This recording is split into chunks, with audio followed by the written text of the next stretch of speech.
Olá, meninas e meninos. Hoje a minha aula é sobre mitologia grega. Vou voltar a uma história que vocês conhecem bem, mas só que eu vou enfatizar um dos personagens dessa história que chegou até nós com o nome, essa tragédia chegou até nós com o nome de Édipo Rei.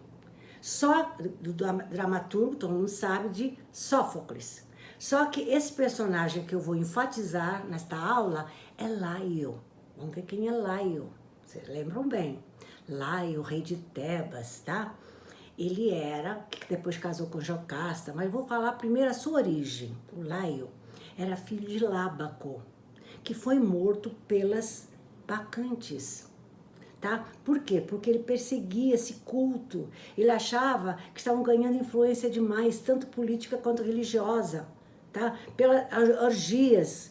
Então o que ele fez? O Lábaco profanou o altar dedicado a Dionísio e sempre se mostrou contra essas dionisíacas ou esses bacanais. Quando ele profanou o altar dedicado a Dionísio, as bacantes, em fúria, mataram-no, esquartejaram-no. Então Lábaco foi esquartejado pelas bacantes. Esse rei de Tebas, o pai de Laio. Com sua morte, o Laio era pequeno ainda, era criança, então com sua morte, quem começou a governar Tebas foi Lico, né? Durante 20 anos ele governou Tebas, quando, por fim, também foi assassinado. Enquanto isso, desde criança, ele foi criado, Laio foi criado lá na Frígia, na corte do rei Pélope, cresceu lá. Mas quando ele cresceu, ele se namorou de Crisipo, o filho do rei, o príncipe herdeiro do trono frígio. E conta-se que certa vez Laio ofereceu-se para escoltar, acompanhar o rapaz até os Jogos de Nemeia, onde ele iria participar como atleta. Mas em vez de trazê-lo de volta para o pai e para o seu reino, após as competições, em vez de retornar à Frígia, o que fez o Laio?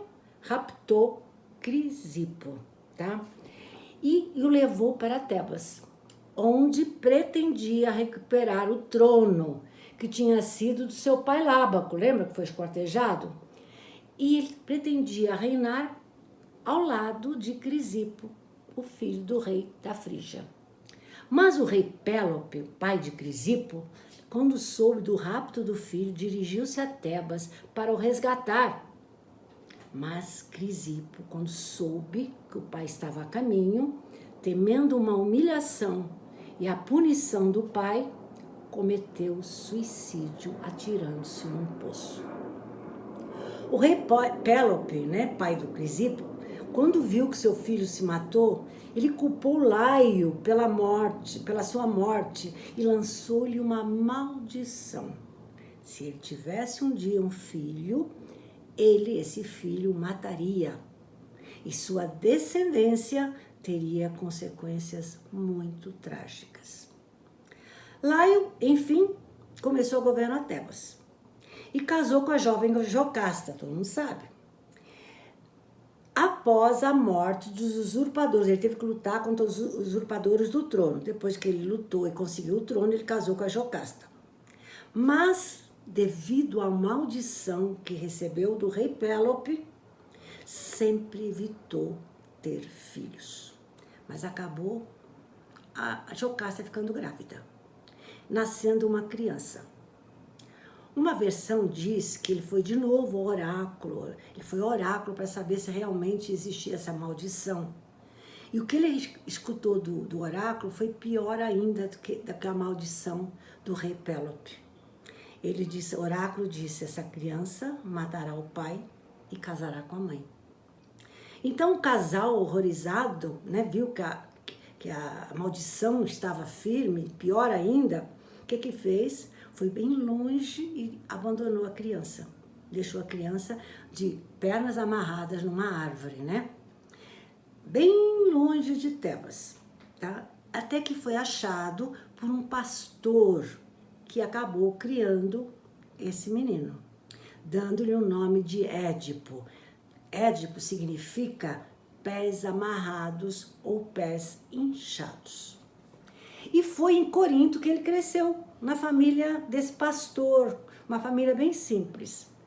Mas quando adulto, ele era comum, né, ir ao oráculo, saber seu destino e tal. Ele foi ao oráculo saber também do seu destino, o que ia acontecer com ele.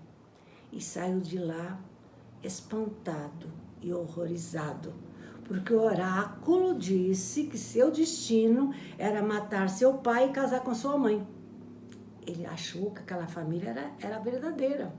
Então, para que isso não acontecesse, ele deixou Corinto e essa família que o criou, para que essa profecia não acontecesse. E saiu em direção a Tebas. Mas no meio da estrada, deu de encontro com uma carruagem que o impedia de seguir. Ela não desviava da sua direção. Então os dois começaram a brigar, os dois condutores, um com uma carruagem de um lado, outro com uma carruagem do outro lado. Então, começou a surgir uma discussão entre os dois, porque nenhum nem outro arredava pé. Houve uma luta corporal e a morte do outro condutor, que nada mais era que Laio, seu pai verdadeiro, acabou morrendo pelas mãos do rapaz, né? Acabou morrendo pelas mãos de Édipo. Sem saber, a primeira parte da profecia foi realizada. Ele mataram o pai, mas só que ele não sabia. Aí ele seguiu viagem. E ainda por muito tempo, depois de andar muito tempo aquelas estradas, porque ele queria ficar bem longe da família, para acontecer o que o oráculo dissera, acabou chegando a Tebas, onde viu um grande alvoroço na cidade, porque uma esfinge na entrada da cidade, dos muros da cidade, impedia que alguém entrasse ou saísse, a não ser que acertasse seu enigma. Qual era o enigma? Qual é o animal que de manhã anda de 4 pés, ao meio-dia anda de 2 e à noite, à tardinha, anda de 3. E ele também viu horrorizado que essa esfinge devorava quem tentava dar a resposta e errava. Então ela soltava a profecia, né? Soltava, né, o que ela queria, né? Que queria que adivinhasse, ninguém adivinhava e ela devorava. Então, Édipo, pensando muito, muito, resolveu arriscar. E foi lá, perto da esfinge, e deu uma resposta. A resposta correta, o homem. Porque de manhã anda de 4, porque ele engatinha, depois de 2, porque ele é adulto, depois de 3, porque ele é velho e usa bengala. E ao dar essa resposta certa, que era o homem, a esfinge, revoltada e humilhada, achou que ninguém ia acertar, se jogou de cima de um penhasco, livrando assim Tebas daquela tortura, que já demorava bastante tempo. E em agradecimento deram a mão de Jocasta a Édipo, pois a rainha já se encontrava viúva, vocês sabem. Mas passando algum tempo, houve uma violenta peste que atingiu a cidade. Tebas ficou com uma peste e morria gente todo dia. Então foram consultar o oráculo e receberam a seguinte mensagem: enquanto o assassino do rei Laio não fosse castigado, essa peste não acabaria.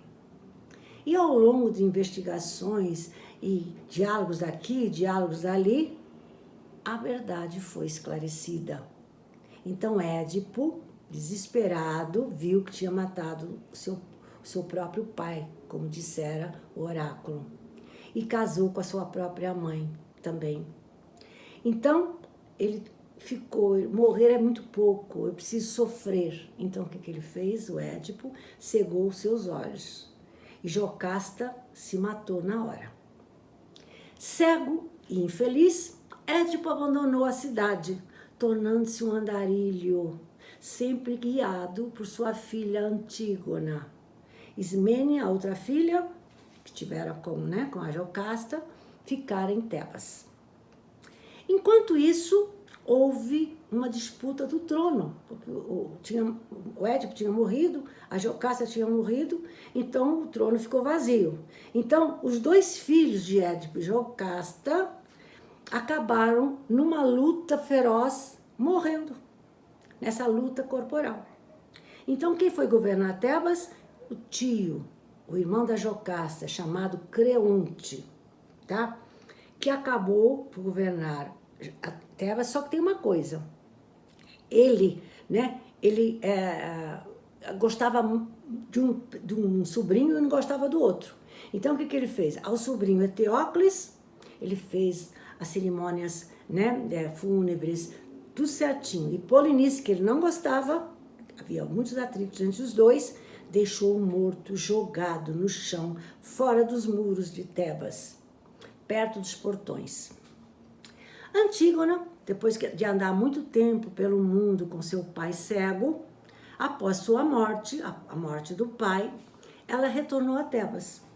E mesmo sabendo da proibição do rei, seu tio, realizar as cerimônias fúnebres para seu irmão Polinice, quando ela chegou, viu lá ele jogado no chão, com abutres em cima dele, ela, indignada, o enterrou fazendo suas cerimônias fúnebres.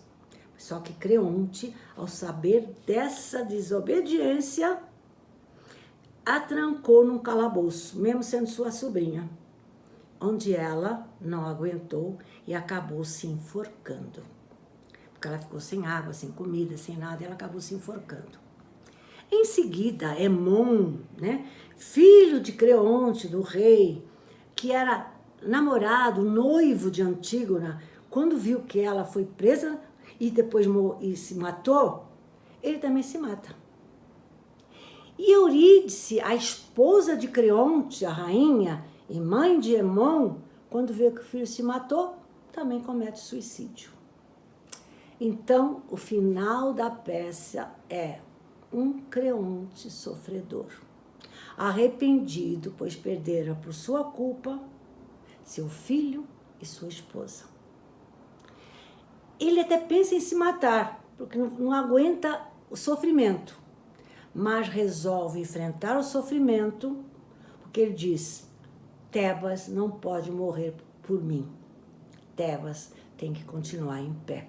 Então eu vou sofrer por causa de Tebas, tá? Bom, sobre essa obra, Édipo Rei, que eu já contei várias vezes, ela faz parte de uma trilogia de Sófocles, chamada Trilogia Tebana. Lógico, trilogia formada por 3 obras. A primeira chamou-se Édipo Rei, que é essa história que eu contei resumidamente, tá? Que é a mais popular.